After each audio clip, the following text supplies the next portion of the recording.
पुण्यात्माओं, ये ज्ञान आज तक काल ने इतना दबा दिया था कि किसी का भनक नहीं पड़ गया।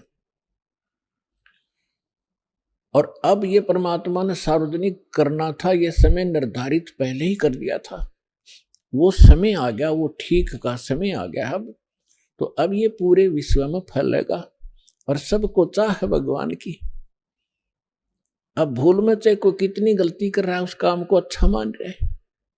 कोई कसाई है, बकरे काटे, गाय काटे, भैंस काटे, तो वो भी नहीं मान रहा है। ठीक है, दादा करे था, परदादा करे, यही काम कर रहा था और पिताजी भी यही कर रहे थे, कोई नो प्रॉब्लम। अब कोई शराबी है, शराब पी के उसी को अच्छा मान रहा है। कोई रिश्वत लेता है, बड़ा अधिकारी बनकर बड़ा आनंद मान रहा है। जब उसको ज्ञान होगा, ये जहर दिखाई देगा और छुए भी नहीं का। ऐसे क्रम फोड़े, फिर कैंसर हो जा, टांग कट जा, अंधा हो जा, अगले जन्म में फिर कुत्ते गधे सूअर बनकर कहाँ घूम रहे होंगे। तो हमने केवल अपने इस वर्तमान की चिंता है और परमात्मा ने आपके भविष्य की घनी चिंता है। श्रीमद् भगवत गीता अध्याय नंबर 4 के श्लोक नंबर 32 में भी इसका प्रमाण है। गीता ज्ञानदाता कहता है कि अर्जुन, मैंने अभी आपको जो 25 से लेकर 30 तक आपको जो ज्ञान बताया कि कोई तो देवताओं की पूजा करके निश्चिंत है, कोई केवल व्रत उपवास रखता है, कोई योग अभ्यास ही करता है, कोई स्वाध्याय करके ही अपना मोक्ष मान रहा है, और कोई अहिंसावादी तीक्ष्ण व्रतों को ही करके ये समझ रहा है मैं मोक्ष प्राप्त करूंगा। जैसे मुंह पर पट्टी बांध कर नंगे पैरों घूमना, जैसे ये जैनी घूमा करते हैं। तो परमात्मा ने फिर गीता ज्ञानदाता कहता है कि ये सब अपनी अपनी साधनाओं को पापनाशक जानते हैं, यानी पापनाश होंगे तो मोक्ष होगा। सभी इसलिए कर रहे हैं कि जो साधना जो भी कोई कर रहा है उसने बढ़िया मान रहा है, सही मान रहा है, नहीं तो उसको पता लग जाएगी दिशा गलत है, तुरंत छोड़ देगा। तो वो सब अपनी अपनी साधनाओं को पापनाशक जानते हैं, यानी सही मान रहे हैं। लेकिन चौथे अध्याय के 32वें श्लोक में कहा कि अर्जुन, इन यज्ञों यानी धार्मिक अनुष्ठानों की जानकारी परमात्मा ने अपने मुख कमल से बोली है, उसमें विस्तार से कही गई है। उसको सूक्ष्म वेद तत्व ज्ञान कहते हैं। उसको जानने के बाद तो सभी पाप कर्मों से मुक्त होगा। चौथे अध्याय के 33वें श्लोक में कहा है कि अर्जुन, इस द्रव्य में यज्ञ की अपेक्षा ज्ञान यज्ञ श्रेष्ठ है। कहने का भाव यह है कि अंधाधुंध आंखें बंद करके देखा देखी ये द्रव्य यज्ञ करना, कि तो कांबड़ बांट दिए, कि तो धर्मशाला बनवा दी, कहीं भंडारे कर दिए और किसी को दक्षिणा दे दी।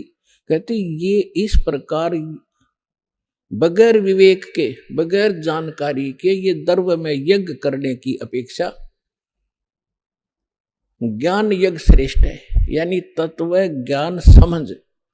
फिर वो तत्वदर्शी संत तुझे जो ज्ञान दें, फिर उस तरह करो। गुरु बिन माला फेरते, गुरु बिन देते दान, गुरु बिन दोनों निष्फल है, चाहे पूछो वेद पुराण। चौथे अध्याय के 34वें श्लोक में कहा कि वो तत्व ज्ञान तत्वदर्शी संतों किसके पास जाकर समझ, उनको दंडवत प्रणाम करने से। श्रीमद् भगवत गीता अध्याय नंबर 18 के श्लोक नंबर 65 में गीता ज्ञानदाता कहता है कि मुझे नमस्कार कर, मेरा भक्त बन, नो इसमें कोई संदेह नहीं, तू मुझे ही प्राप्त होगा। अपने को भी केवल प्रणाम करने का उसने दिशा निर्देश दिया है और तत्वदर्शी संत के लिए कहा उसको दंडवत प्रणाम की जाती है। तो उसने कहा है कि उनको दंडवत प्रणाम करने से, चौथे अध्याय के 34वें श्लोक में, कपट छोड़कर नम्रतापूर्वक प्रश्न करने से वो तत्वदर्शी संत तुझे उस परमात्म तत्व का ज्ञान कराएंगे, वो तत्व ज्ञान तुझे सुनाएंगे। तो परमात्मा स्वयं तत्वदर्शी संत की भूमिका भी करने आए थे। जब रामानंद जी 104 वर्ष के वयोवृद्ध महापुरुष थे, ब्राह्मण थे, 4 वेद, 18 पुराण, 11 उपनिषद कंठस्थ याद कर रखे थे। परमात्मा लीला में आयु में 4 वर्ष के थे, 5 वर्ष के थे। उस समय रामानंद जी 104 वर्ष के वृद्ध ब्राह्मण थे और उस समय परमात्मा ने उसके ज्ञान को फेल करके और सतलोक लेकर गए।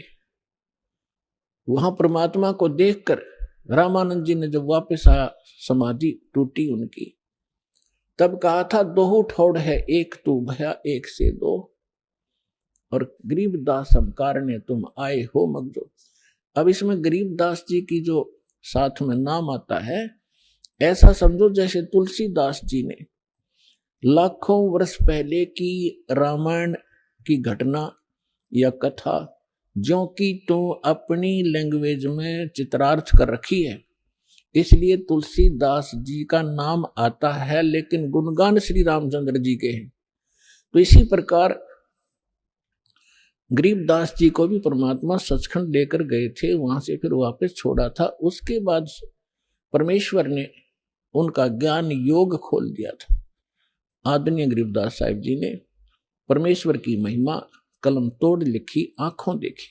तो क्या कहा, दोहु ठोर है एक तू बया एक से दो, गरीबदास हम कारणे तुम आए हो मगजो। रामानंद जी कह रहे हैं, गरीबदास जी बता रहे, तुम साहेब तुम संत हो, तुम सतगुरु तुम हंस, गरीबदास तेरे रूप बिना और न दूजा अंश। बोलते रामानंद जी सुनो कबीर करतार, गरीबदास सब रूप के तुम ही सृजनहार। तुम साहेब तुम संत हो, तुम सतगुरु तुम हंस। अपने आत्मा वो परमात्मा 600 वर्ष पहले आए थे। चारों युगों में आते हैं। सतयुग में सत सुकृत कह टेरा, त्रेता नाम मुनींदर मेरा, द्वापर में करुणा में कहाया, कलयुग नाम कबीर धराया। तो परमात्मा जब कलयुग में सन 1398 में सतलोक से सह शरीर आए, संवत 1455 ज्येष्ठ सुदी पूर्णमासी यानी ज्येष्ठ उत्तरते की पूर्णमासी को सुबह ब्रह्म मुहूर्त में परमात्मा सतलोक से आए, शिशु रूप धारण करके कमल के फूल पर विराजमान। वहां से नीरुनिमा नाम के एक जुलाहा दंपति निसंतान थे, परमात्मा को उठा ले गए। इसके प्रत्यक्ष दृष्टा थे एक रामानंद जी के शिष्य ऋषि अष्टानंद जी, जो उसी सरोवर लहर तारा सरोवर के ऊपर स्नान करके वहां कुछ देर के लिए अपने गुरु जी द्वारा बताई साधना को किया करते थे। उसी दौरान परमात्मा सतलोक से आकर उस कमल के फूल पर विराजमान हुए थे। आज का जो विषय है उसको उठाते हैं, ये थोड़ी सी भूमिका बनानी थी। अपने आत्मा परमात्मा यहाँ आते हैं। हम सभी, चाहे आज ब्राह्मण हैं, चाहे हम कोई अन्य कास्ट में जन्मे हैं, और चाहे हम हिंदू हैं, मुसलमान हैं, सिख या ईसाई या कोई अन्य किसी भी मजहब धर्म से संबंध रखते हैं, हम सभी एक परमात्मा के बच्चे हैं, कबीर साहिब के। चाहे कोई चींटी है, हाथी है, मच्छर है, माखी है, कुत्ता है, गधा है, सुअर है, ये सभी उस परमात्मा के बच्चे हैं। उस मालिक को ये सभी इतने ही प्यारे हैं। जैसे दास ने कहा था, अभी ऐसा ही है, जिस भी कोई भी माता पिता का कोई कैसा ही बालक हो, चाहे वो अपाहिज हो। दास ने देखा कि एक जन्मजात एक बच्चा ऐसा था, बिल्कुल हाथ भी टेढ़े, मुंह भी बांगा, लाल पड़े, ना बोल पावे। उसकी माँ और उसके पिता उसको इतना प्यार करते थे, उसको उसकी लाल पूछा करती थी उसकी माँ बुरी तरह, फिर मुंह धो के अच्छे से लाड करती थी। जबकि वो 12-13 साल का उस पर पड़ा रहता था चारपाई पे। तो पुण्यात्माओं, हम उस परम पिता के बच्चे हैं, और आज चाहे कोई गधा है, चाहे सूअर बना है, चाहे कुत्ता बनकर दुख पा रहा है, उस परम पिता को इतने ही प्यारे लगते हैं, चाहे कोई गाय है, भैंस है, मुर्गा है, बकरा है। और जो इनको तंग करता है, खाता है, मारता है, उस परम पिता को बहुत कष्ट होता है।